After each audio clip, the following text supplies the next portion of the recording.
بسم اللہ الرحمن الرحیم۔ آپ نے نارتھ آف پاکستان میں خوبصورت اور ڈرامائی طور پر بدلتے ہوئے مناظر، سرسب میدان، برف پوش پہاڑوں کے مناظر جہاں آپ کو نیلے، سفید اور بھورے رنگ آپس میں ملتے ہوئے دکھائی دیتے ہیں، نانگا پربت، راکا پوشی اور یقیناً K2 کو 30,000 فٹ کی بلندی سے اپنے جہاز کی ونڈو میں سے دیکھنے کے لیے PIA کی ایئر سفاری فلائٹ کا ٹکٹ لیا ہوا ہے۔ آپ بہت ایکسائٹڈ ہیں اور خوشی خوشی اسلام آباد ایئرپورٹ پہنچے ہیں کہ آج once in a lifetime opportunity ملنے والی ہے کہ آپ ان خوبصورت ماؤنٹینز کو بلندی پہ سے دیکھیں گے۔ آج موسم بالکل صاف ہے، نیلا آسمان دیکھ کر آپ کو اندازہ ہوتا ہے کہ آج اس ایئر سفاری کی تمام اٹریکشنز کو دیکھ سکیں گے۔ اس فلائٹ نے ٹیک آف کرنے کے بعد 13 مقامات کی فضائی سیر کرواتے ہوئے اسکردو لینڈ کر جانا تھا۔ پہلی فلائٹ میں حکومت کے سرکردہ لوگوں کے علاوہ بہت سے ملکی اور غیر ملکی ٹورسٹ بھی سوار تھے۔ آپ ان سب لوگوں کی خوشی، ایکسائٹمنٹ کا اندازہ بخوبی کر سکتے ہیں۔ اس ایئر سفاری میں پرومس کیے گئے 13 مقامات کو دکھانے کے لیے جہاز کو اپنے نارمل اسلام آباد اسکردو روٹ سے ہٹ کر ایسٹ کی طرف ڈیویٹ کرتے ہوئے فلائی کرنا تھا۔ اسلام آباد سے تقریباً 70 ناٹیکل مائلز نارتھ میں یہ جہاز پہاڑوں کی وجہ سے ریڈار سکرین سے غائب ہو جاتا ہے۔ فلائٹ سے صرف HF پر رابطہ ہوتا ہے۔ اسلام آباد اسکردو کی فلائٹ کو اگر موسم کی خرابی کے باعث اپنے روٹ سے ہٹنا پڑے تو ایئر ٹریفک کنٹرول سے ڈیویشن کی پرمیشن لی جاتی ہے، جو ایئر ڈیفنس کے ساتھ کوارڈینیشن کے بعد اپروو کی جاتی ہے۔ اسلام آباد ایئر ٹریفک کنٹرول کو اس فلائٹ کا نارمل فلائٹ پلان دیا گیا اور کسی ایئر سفاری کا پائلٹ نے ذکر نہیں کیا۔ ہمارے لیے یہ فلائٹ ایک نارمل اسلام آباد اسکردو کی فلائٹ تھی۔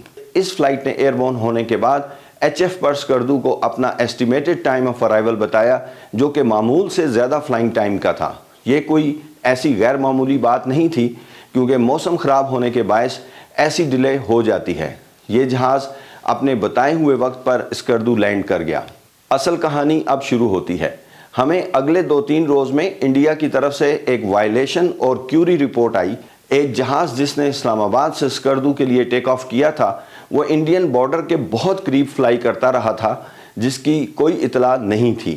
آپ اچھی طرح سمجھ سکتے ہیں کہ اس طرح کی صورتحال میں جہاز کی سلامتی کو کیا خطرات لاحق ہو سکتے ہیں۔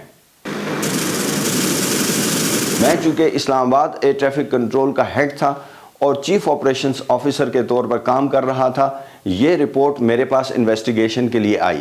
ہم نے تمام ڈیٹیلز چیک کر لیں، پائلٹ کی ریکارڈڈ گفتگو بار بار سن لی۔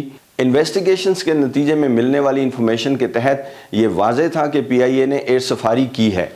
ہم نے یہ report civil aviation authority headquarter کو بھجوا دی اور ان سے یہ کہا کہ اب آپ PIA سے بھی پوچھ لیجئے۔ لوگوں کو تو سیر کروا دی، لیکن وداؤٹ کوارڈینیشن یہ کام کیا۔ میں نے اس ایئر سفاری کے بارے میں مزید معلومات اکٹھی کی تو مجھے پتہ چلا کہ یہ ہر ہفتے ایک فلائٹ ہوا کرے گی۔ اب میرے پاس ایک مشکل صورتحال تھی، یا تو میں خاموشی سے بیٹھا رہوں اور جب یہ فلائٹ آپریٹ ہو تو روٹ سے ہٹ کر ڈیویشن منع کر دوں اور صرف اسلام آباد اسکردو کا نارمل روٹ اپروو کروں۔ یہ صورتحال PIA کے لیے بہت ناگوار ہوتی کیونکہ انہوں نے تو ایئر سفاری کے ٹکٹس بک کی ہوئی تھیں۔ میں یقیناً یہ نہیں چاہتا تھا کہ لوگ ایئر سفاری کی ٹکٹس خرید کر جہاز میں سوار ہو جائیں اور میں ان کے رنگ میں بھنگ ڈال دوں۔ میں نے یہ بہتر سمجھا کہ اس سچویشن کو دوبارہ پیدا ہونے سے پہلے ہی روک دیا جائے تاکہ بعد میں بدمزگی نہ ہو۔ میں نے اپنی تمام یونٹس کو آلریڈی اس طرح کی فلائٹ کے بارے میں سخت انسٹرکشنز لکھوا دیں کہ ٹل فردر نوٹس یہ ایئر سفاری کلیئر نہیں ہے۔ اب یہ جہاز اسلام آباد سے ٹیک آف نہیں کر سکتا تھا۔ میں نے ایز چیف آپریشنز آفیسر اپنی اتھارٹی کو استعمال کرتے ہوئے PIA کے آپریشنز کو فون کیا اور ان کے انچارج سے بات کی۔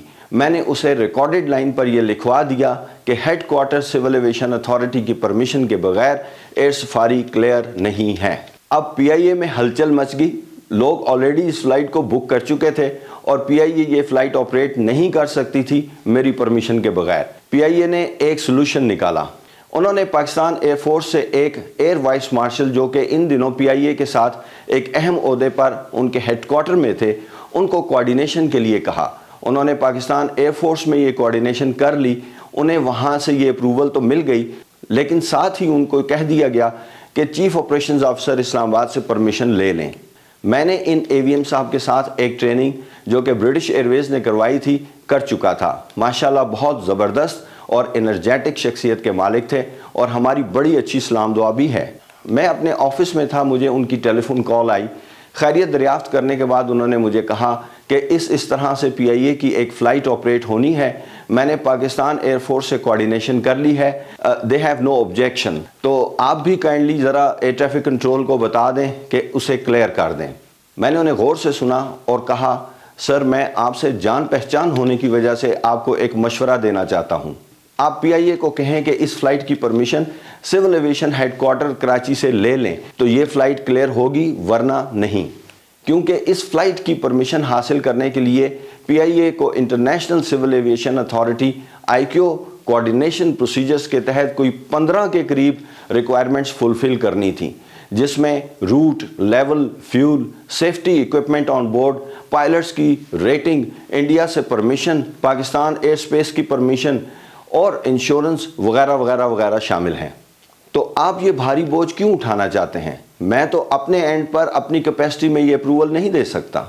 انہوں نے میری بات سمجھ لی اور یہ جان لیا کہ ان کو صرف کوارڈینیشن پروسیجر ایوائڈ کرنے کے لیے اس معاملے میں ڈالا گیا تھا. نتیجتاً یہ فلائٹ اگلے 3 ہفتے آپریٹ نہیں ہوئی. اس دوران PIA نے تمام پروسیس مکمل کیا اور 20 دن کوارڈینیشن کے بعد PIA کو ایکسپریس اپروول مل گئی. مجھے اس لیٹر کی کاپی آئی. یہ ایک لمبا چوڑا انسٹرکشن سیٹ تھا. بہرحال PIA اب ٹھیک ٹریک پر تھی اور اس نے ساری ریکوائرمنٹس پوری کر لی تھیں.